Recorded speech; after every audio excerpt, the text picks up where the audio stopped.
Viewers Radhe Radhe. मैं आपका host doctor Manish. आज मैं आपको अपने साथ गोवर्धन परिक्रमा पे ले चलता हूँ और मैं कोशिश करूँगा कि जिस ध्येय के साथ हमने परिक्रमा की और जो ध्येय हम बींगा सनातन रखते हैं वो आपके साथ शेयर कर पाऊँ। That is what is the aim of making Sanatana Darshana and travel blog. Now जब हम लौट रहे थे तो हमारे परिवार की इच्छा थी कि हम परिक्रमा जरूर करें। हमने कोशिश की थी पहले भी, लेकिन ऐसा हो नहीं पाया था संभव। हालांकि बरसाना और बाकी बिहारी और सभी मंदिरों के दर्शन हम लगातार करते आए हैं इस आशा में कि भगवत कृपा कभी ना कभी प्राप्त होगी। तो इस बार हमने परिक्रमा करने की सोची इसी ध्येय के साथ। और देखिए मित्र, हमारे साथ आप बढ़ चलिए। नियम, प्राणायाम, आसना, प्रत्याहार, धरण, ध्यान और समाधि, इनको अपने मन में चिंतन के रूप में लेकर आगे बढ़े तो भगवत कृपा की आवश्यकता होती है। जब आप धरण, ध्यान और समबीजक समाधि की चेष्टा करते हैं तो सामरस्य, भगवत कृपा, इस उम्मीद के साथ हम आगे बढ़ चले हैं।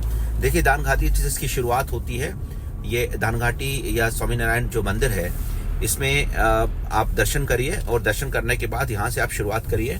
हमने परिक्रमा वैसे तो 21 किलोमीटर की है, 14 मील या जिसको हम कहते हैं 7 कोस की परिक्रमा।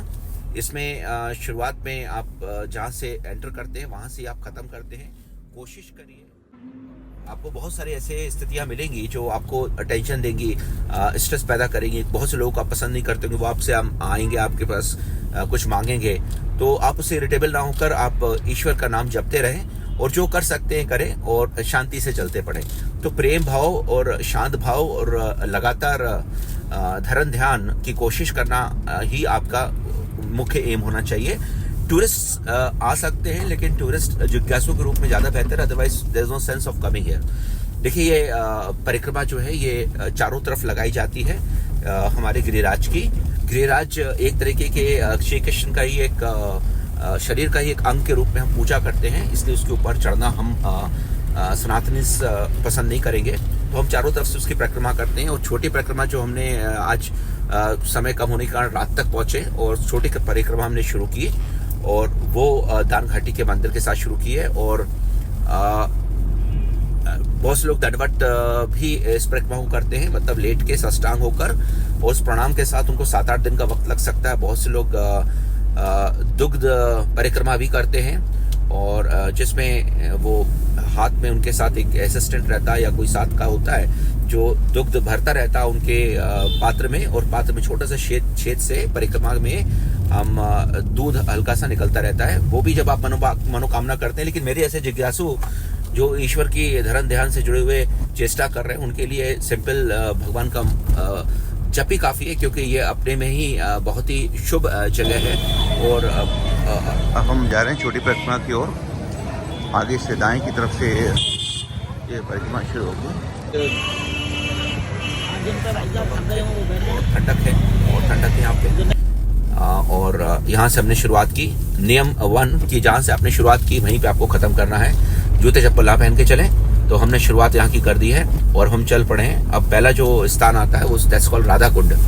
राधा कुंड और श्याम कुंड, ये आमने सामने, और लेफ्ट तरफ शुरुआत में ही उद्धव कुंड पड़ता है जहाँ पे हम नहीं जा पाए।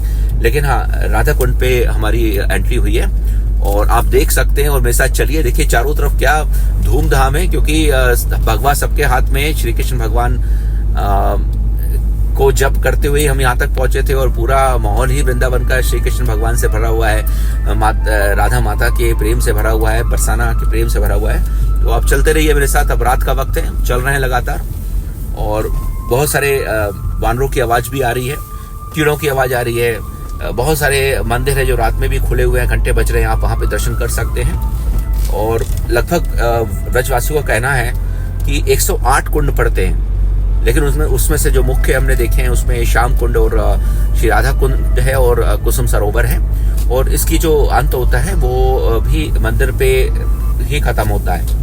तो मित्रों, अब देखिए मेरे साथ, ये शुरुआत में हम राधा कुंड पहुंचे और गोस्वामी परंपरा के जो शिष्य थे चैतन्य महाप्रभु के, उनने अभी भी इस परंपरा को बहुत बृहद तरीके से फॉलो करते हैं। चैतन्य महाप्रभु ने 1515 एडी में इसको वापस खोजा था। मान्यता है कि गोवर्धन जी को श्री कृष्ण भगवान ने अपने कनिष्ठिका पे उस समय उठाया था जब इंद्र भगवान के प्रकोप से ब्रिजवासियों को उन्हें बचाना था, और इस तरीके से यहाँ पे गोवर्धन जी की पूजा की बात होती है।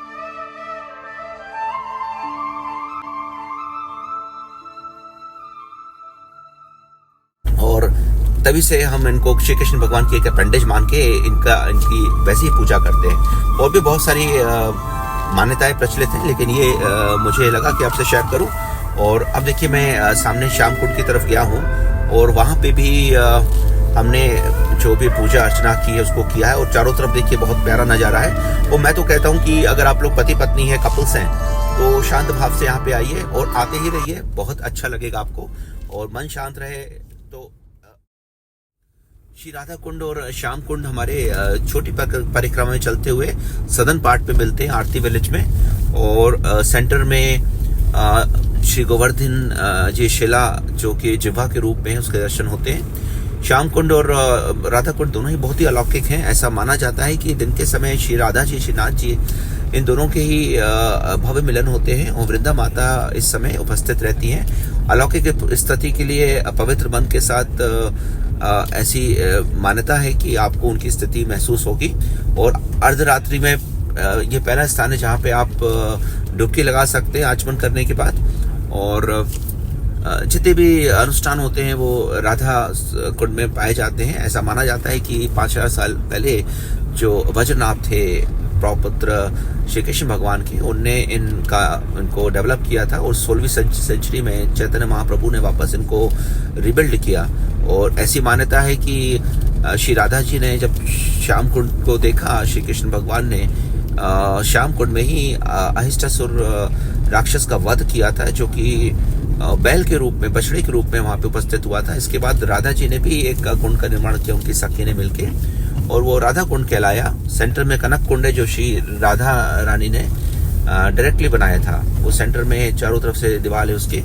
और यहाँ पे पदचाप है जो श्याम कुंड जहाँ पे मैं बैठा हूँ, और यहाँ पे श्री कृष्ण भगवान के पदचाप पे हमने ध्यान लगाने के बाद यहाँ से हम बढ़ चले हैं।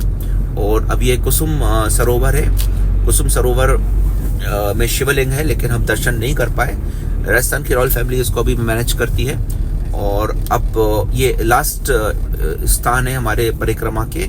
और आगे चलने पे पुचरी का लौटा है। पुचरी का लौटा इज अ विलेज। और लौटा जी के साथ एक मान्यता कथा प्रचलित है कि वो श्री कृष्ण भगवान के अच्छे सखा थे। और जब श्री कृष्ण भगवान वृंदावन छोड़ रहे थे तो उन्होंने कहा कि नहीं, मैं वृंदावन से बहुत प्यार करता हूँ, मैं इसको छोड़ नहीं सकता हूँ, और आपके बिना मैं अपना अन्न ना लेकर प्राण त्याग करूंगा यहाँ पे ही। श्री कृष्ण भगवान ने उनको आशीर्वाद दिया कि तुम अन्न नहीं खाओगे, इसके बावजूद भी तुम जिंदा रहोगे और अपनी तपस्या करते रहोगे। आज भी माना जाता है कि पुचरे के लौटा बाबा, इनकी तपस्या जारी है, इनके दर्शन करना आवश्यक है। और मानसी गंगा के मुखारविंद के दर्शन करना के साथ और बेहतर तरीके से हम यहाँ पे आएंगे। देखिए, यहाँ पे 4 चीजों का एहसास हुआ। एक तो ईश्वरीय शक्ति का एहसास हुआ, उस आनंद का एहसास हुआ। दूसरा, आपको थकान बिल्कुल नहीं होगी। तीसरा, सामरस्य, अत्यंत प्रसन्नता, तसल्ली थी कि श्री गोवर्धन परिक्रमा सकुशल प्रसन्नता के साथ और मनभर हुई। और हम अगली बार जरूर आएंगे और ही शांत और प्रसन्न मन के साथ आएंगे और भगवत कृपा की तलाश में फिर वापस आना होगा। बाहर निकलते साथ मुझे लगा कि थोड़ा सा परिवार के साथ पेट पूजा करना चाहिए। तो मैंने देखा कि कहाँ पे शुद्ध घी की मिठाइयाँ मिल सकती हैं। ज़्यादातर दुकानों में सिंपल घी, वनस्पति घी, जो कि हम प्रेफर नहीं करते हैं। सो श्री गोवर्धन स्वीट सामने आप देख सकते हैं इसकी टैगिंग। और मैंने अंदर जाकर इनके ओनर से बात की, जिनने बताया कि हमारी ओरिजिनल दुकान लगभग 60 साल पुरानी जो अंदर की तरफ है, और ये लेटेस्ट है। लहसुन और प्याज का इस्तेमाल बिल्कुल नहीं होता है। तो देखिए, मनभर स्वीट्स आप लीजिए, बहुत ही अच्छी, और मैं रिकमेंड करता हूँ आपको। As per my ambiance taste and value for money, this is a good place. Anyway, you will get better than this place in Vrindavan and Mathura. और गोवर्धन स्वीट एक बेहतर है। और हमने यहाँ पे इनकी दही बड़े और गोलगप्पे एंड देन टिकिया, और फेमस टिकिया जिसको मैंने यहाँ पे चखा, और आपको मैं इसको शेयर भी करूँगा। और देखिए, फ्रेश सामने ही बन रहे हैं। तो क्योंकि शाम से कुछ भी हमने खाया नहीं था, परिक्रमा की, इवन पानी भी नहीं पिया था, तो हमें ऐसा लगा कि अब मन भर व्यंजन करेंगे। हालांकि ऐसा ऐसा खास इच्छा तो नहीं थी, लेकिन शुरू कर दिया हमने। और देखिए, ये टेस्ट एक्चुअली में दुर्लभ है, बहुत ही बढ़िया है। और देखिए, हर जगह के दही बल्ले का और टिकिया का एंड कचौड़ीज़ का टेस्ट एक्चुअली में सेपरेट होता है। और आप अगर एक एवरेज फूडी भी हैं, जैसे मैं एक अच्छा फूडी हूँ और बहुत अच्छे खाने को तो मैं बहुत अमाउंट में खा सकता हूँ, लेकिन मैं एक एवरेज फूडी हूँ, मैं सब कुछ नहीं खाता हूँ। तो अगर मैं देखूँ तो मैं एक लेवल पे इसको खा सकता हूँ और अच्छा टेस्ट लग रहा है। मे भी काफ़ी चल के आए और थके हुए हैं और गर्म है ये, तो मैं टेस्ट करता हूँ और आपको बताता हूँ। Wow, that's a good one. देखिए, खस्ता तो है ही अंदर से, और शुद्ध घी का एक अलग से स्वाद इसमें टपक रहा है। और मुझे लगता है कि आप एक खाने के बाद दूसरी ज़रूर लेंगे।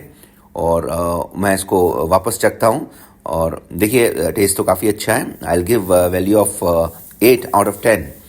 Value for money is 6, it's not very cheap. और एम्बायंस तो आप देख सकते हैं, बाहर खड़े होकर खाना, अंदर इनकी रेस्टोरेंट्स हैं, बट इसमें इतनी भीड़ रहती है और बंद कमरों में मैं खाता नहीं हूँ। So street food has to be taken like a street food. और मैंने जलेबी ली, थोड़ी ठंडी थी लेकिन ठीक था।